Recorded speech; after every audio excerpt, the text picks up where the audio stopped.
Hello दोस्तों। तो दोस्तों आज हम आए हैं ये चैप्टर हमने पूरा कंप्लीट आपको बताया था last time, crop production and management. इसमें हमने किस तरह से बताया था कि एग्रीकल्चर प्रैक्टिसेस किस तरह से की जाती हैं, उसमें क्या क्या प्रोसेस होते हैं, है ना। कैसे बुआई से पहले काम होते हैं खेत में, किस तरह से क्या। तो आज हम सॉल्यूशन की बात करेंगे, यानी कि क्वेश्चन का आंसर आज बताएंगे। तो चलिए शुरू करते हैं।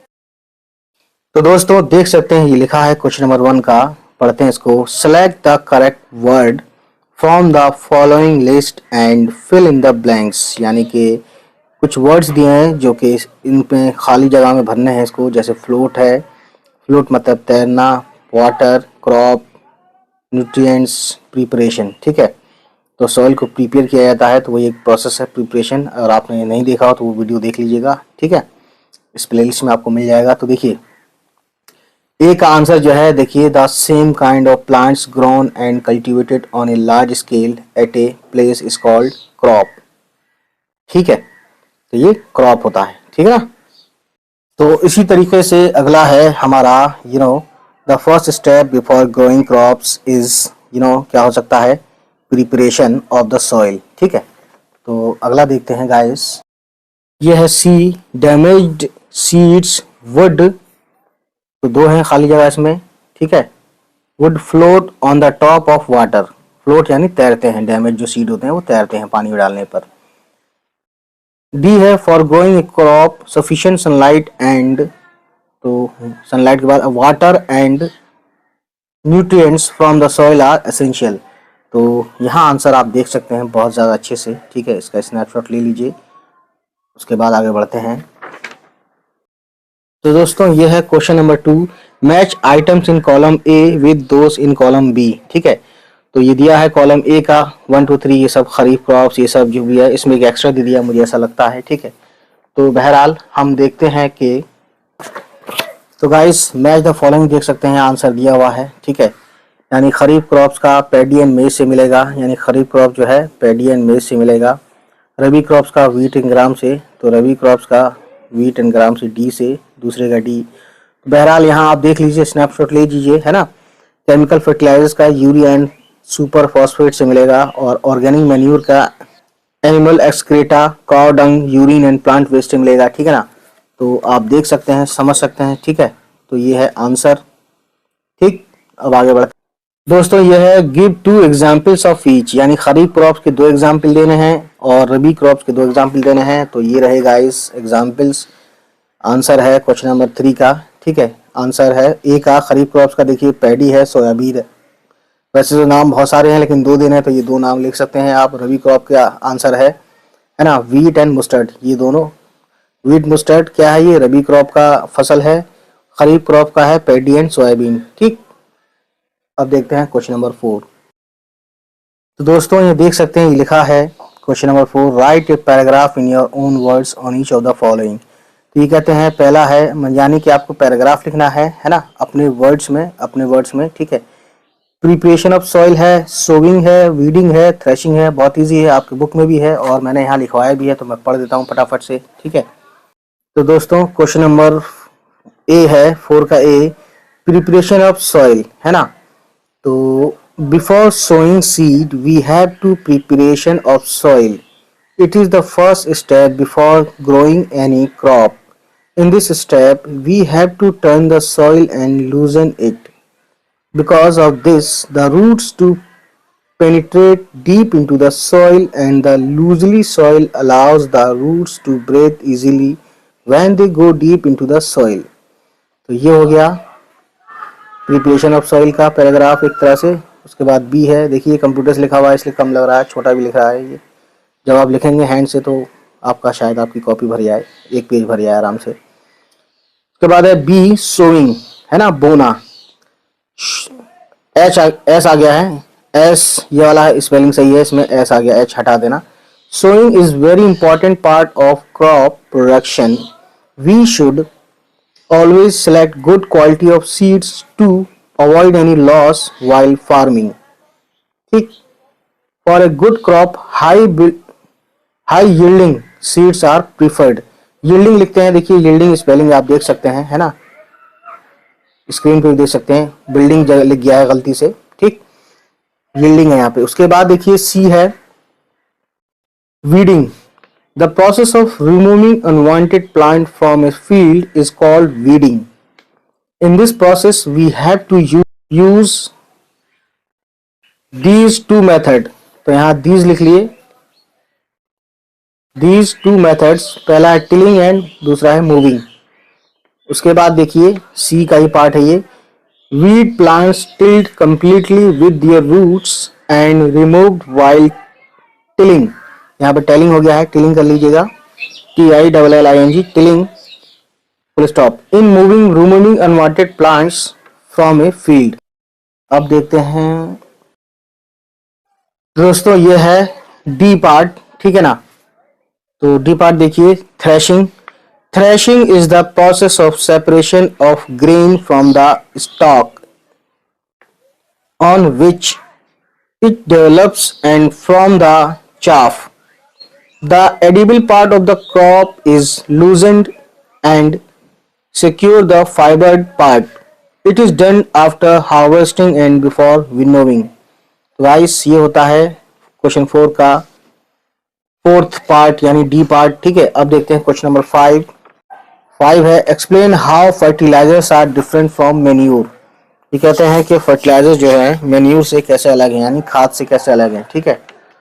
तो देखते हैं क्वेश्चन नंबर 5 का आंसर। क्वेश्चन नंबर 5 है देखिए, as we know fertilizers are inorganic substances manufactured in factories. Manures are less rich in plant. ये रिच लिख गया है यहाँ पे RI, ये वाला रीच नहीं है, RICH वाला है, rich in plant nutrients. Manures only remove common deficiency of soil. However fertilizers are rich in plant nutrients such as nitrogen, nitrogen का सिंबल N होता है कैपिटल, पोटाशियम का सिंबल K होता है, इसलिए मैंने एक ब्रैकेट में लिख दिया है। फॉस्फोरस P होता है फॉस्फोरस का।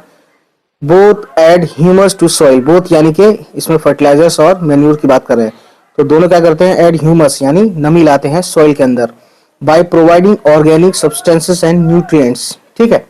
तो ये समझने वाली बात है गाइस। अब देखते हैं नेक्स्ट क्वेश्चन। क्वेश्चन नंबर 6 है गाइस, व्हाट इज इरिगेशन, यानी इरिगेशन क्या होता है। डिस्क्राइब 2 मेथड्स ऑफ इरिगेशन, यानी इरिगेशन के 2 मेथड्स, 2 तरीके बताइए जिसमें कंजर्व वाटर, जिसमें वाटर को मतलब फैलाया जाता है। कंजर्व का कई मीनिंग होते हैं, बचाना भी होता है, फैलाना भी होता है, ठीक है, यानी पानी को फैलाना, ठीक है। तो गाइस क्वेश्चन नंबर 6 यहाँ भी लिखा हुआ है, बहुत ज़्यादा अच्छे से देख सकते हैं आप, ठीक है ना। तो क्वेश्चन नंबर 6 लिखा हुआ है यहाँ पे। अब आंसर देखिए क्वेश्चन नंबर 6 का, the supply of water to crops at different intervals is called irrigation. ये हो गई डेफिनेशन, व्हाट इज इरीगेशन बोला है ना यहाँ पे, तो इतना हो गया इसका आंसर, इतने का। उसके बाद देखिए 2 methods of irrigation are as follows, तो 2 मेथड जो हैं वो नीचे दिए हुए हैं, जैसे कि by the modern methods of irrigation it keeps in the efficient use of water, ठीक है। उसके बाद देखिए, तो पहला मेथड है स्प्रिंकलर सिस्टम को हमने यहाँ पे मेंशन किया है, जैसे it is helpful on uneven soil, यानी अनइवन सॉइल यानी कि जो ऊबड़ खाबड़ जमीन होती है, where there is not enough water, ठीक है, यहाँ पे पानी सही नहीं होता, मतलब उतना नहीं होता जितना होना चाहिए।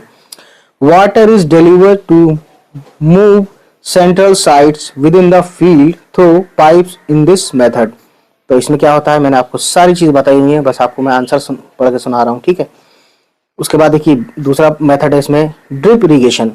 It is the best technique for watering fruit plants, trees, gardens, है ना। इन दिस वे, यानी इस तरीके से वाटर फॉल्स, ये वाटर अलग है, फॉल्स अलग है ना।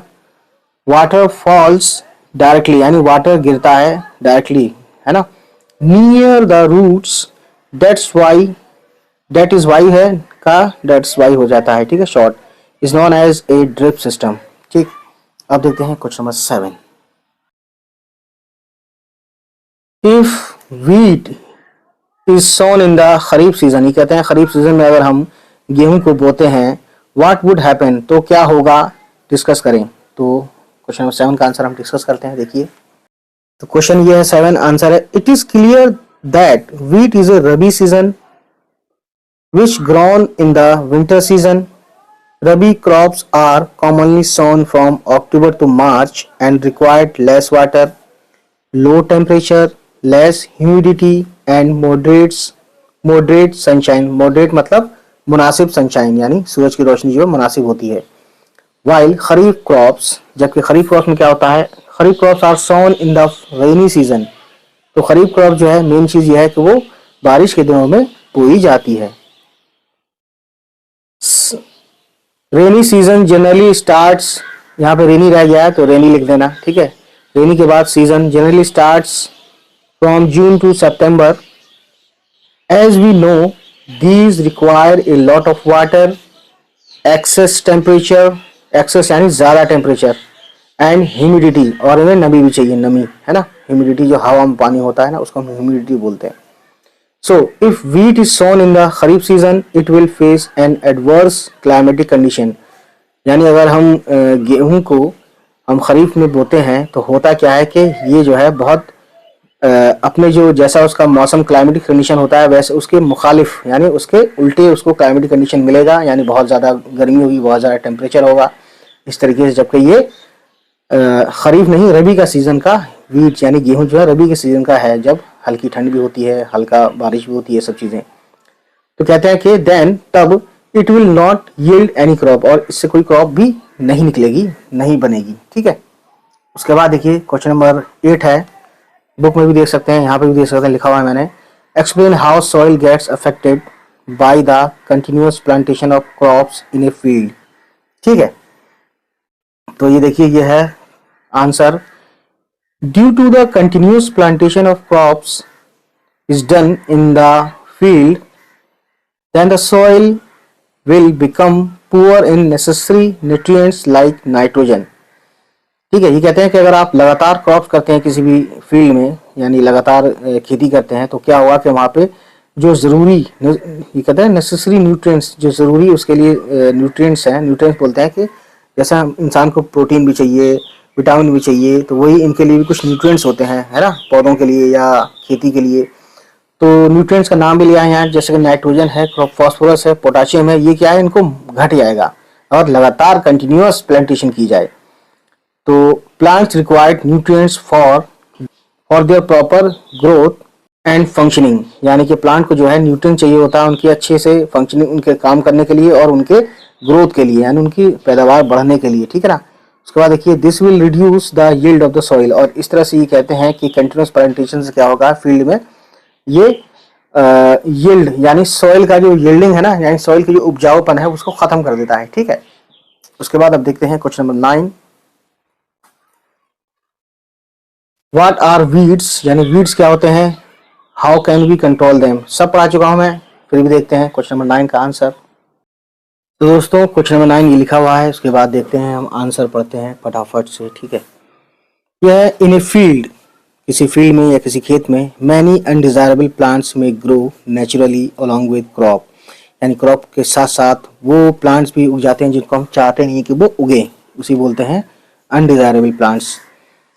These undesirable plants are called weeds, और इन्हीं अनडिजायरेबल प्लांट्स को हम वीड्स कहते हैं. टू कंट्रोल द वीड, यहाँ पे टू जो फुल स्टॉप के बाद कैपिटल आएगा, है ना.